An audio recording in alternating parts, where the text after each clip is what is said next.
ஓம் சாய்ராம்.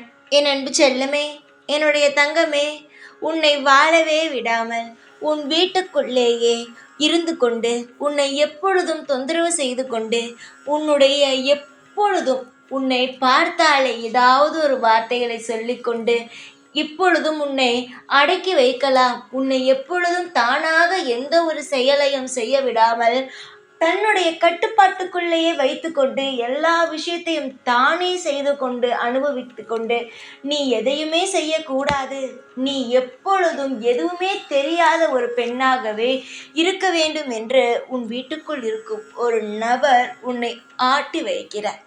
நீயும் எவ்வளவோ விட்டு கொடுத்தெல்லாம் போகிறாய். நம்முடைய வீட்டில் இருப்பவர்கள் தானே, நம் குடும்பம் தானே, பரவாயில்லை பார்த்து கொள்ளலாம் என்று ஒவ்வொரு முறையும் நீயும் விட்டு விட்டு கொடுக்கிறாய். ஆனால் நீ விட்டு கொடுக்க அவர்கள் உன் வாழ்க்கையை இன்னும் இன்னும் நரகத்திற்குள் தான் தள்ளிக்கொண்டு இருக்கிறார்களே தவிர உன்னை நிம்மதியாக வாழ விடவே இல்லை. இதையெல்லாம் பார்க்கும் பொழுது உன் மனம் என்ன தெரியுமா தோன்றுகிறது? ஆரம்பத்திலேயே நம் எல்லா விஷயத்தையும் கட்டுப்படுத்தி வைத்தோம். ஆனால் நாம் எல்லா விஷயத்தையும் நாம் கேட்டிருக்கலாம். ஆரம்பத்தில் விடுவோம் என்று இப்பொழுது நம் எல்லா விஷயத்தையும் விட்டு எந்த ஒரு நிலையையும் நாம் அடையவே முடியவில்லை.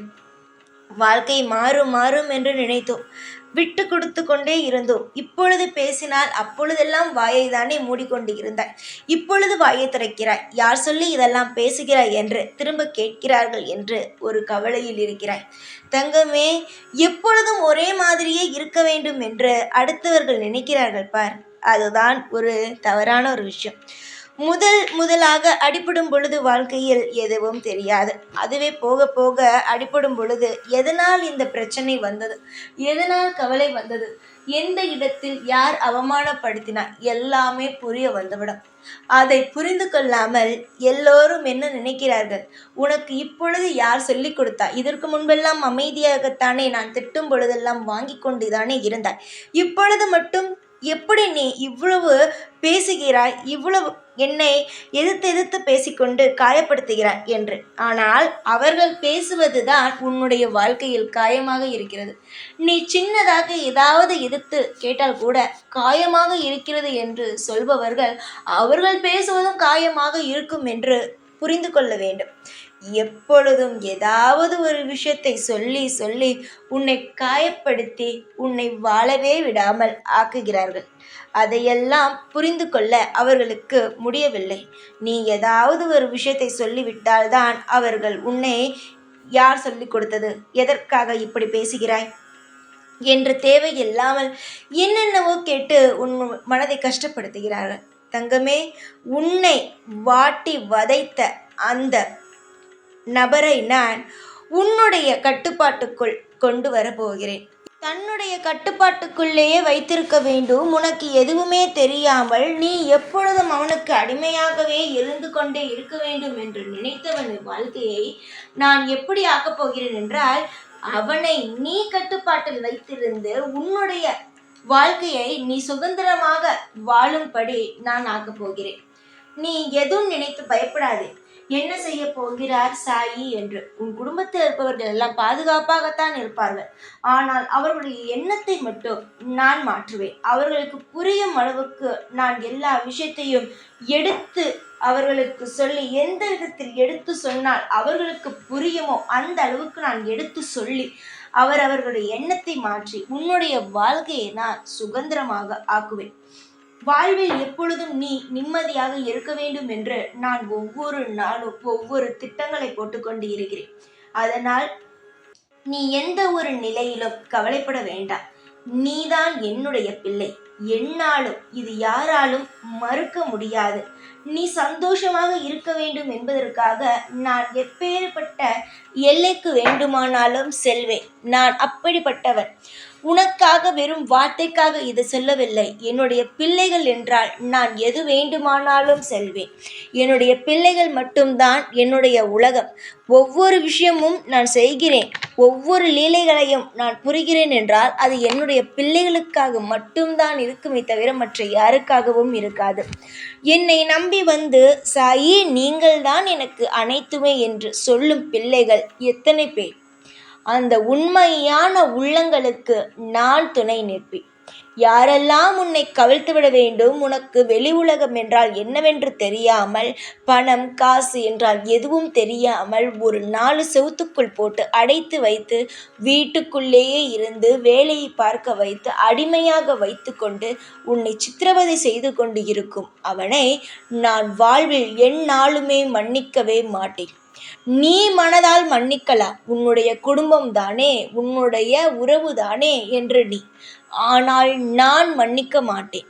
என்னுடைய பிள்ளைகளுக்கு யாராவது தொந்தரவு கொடுத்தால் அவர்களை நிச்சயமாக கண்ணீர் சிந்த விடுவேன். அவர்களுடைய வழியிலேயே போய் அவர்களை நான் கண்ணீர் சிந்த விடுவேன். நான் ஏற்கனவே பல வாட்டி சொல்லியிருக்கிறேன், என்னுடைய பிள்ளைகள் எப்பொழுதும் எனக்கு பாதுகாப்பாக இருக்க வேண்டும், அவர்கள் எப்பொழுதும் நல்ல முறையிலேயே இருக்க வேண்டும் என்று நான் சொல்லியிருக்கிறேன். நான் உங்களை வாழ வைக்க வந்தவன், உங்களை ஒரு நாளும் கெடுதல் செய்ய வேண்டும் என்று நினைப்பவனே அல்ல. இப்பொழுதும் உங்களுக்கு ஒரு விஷயத்தை நான் சொல்கிறேன் என்றால், நீ என்னுடைய பிள்ளை என்பதற்காக மட்டும்தான். காலம் முழுவதும் உன்னை வாழ வைப்பேன் நான். எந்த ஒரு நிலையிலும் உன்னை கண்கலங்க வைக்கவே மாட்டேன் நான். புரிகிறதா என்னுடைய தங்கமே? ஏக்கங்கள் பல இருக்கலாம். இன்னென்ன செய்ய வேண்டும், இந்தந்த விஷயம் செய்ய வேண்டும், அந்தந்த விஷயம் செய்ய வேண்டும், எல்லாமே உன்னுடைய மனதில் இருக்கலாம். ஏதாவது ஒரு விஷயம் நடக்காமல் போகும் பொழுது அது வலிக்கத்தான் செய்யும். அந்த வலிகள் அனைத்தையுமே போக்குவேன். சில சமயம் நீயாக விடுவாய், சில சமயம் யாராவது உன்னை செய்ய விடாமல் ஒரு காரியம் ரொம்ப ஆசைப்படுவார், அதை எப்படியாவது செய்து விடலாம் என்று நினைப்பார். ஆனால் அதை செய்யவே விடாமல் சிலர் தடுப்பார்கள். அவர்களுக்கெல்லாம் நான் பாடம் கற்றுக் கொடுக்கிறேன், நீ கவலைப்படாதே. உன்னுடைய வாழ்க்கையானது சிறகடித்து பறந்து உன்னுடைய வாழ்க்கை சுதந்திரமாக ஆகப் போகிறது. ஒரு கிளியை கூட்டுக்குள் வைத்திருப்பது போலத்தான். அந்த கிளிக்கு பறக்க தெரியும், தானாக இரைத்தடிக்க தெரியும், எல்லாமே தெரியும்.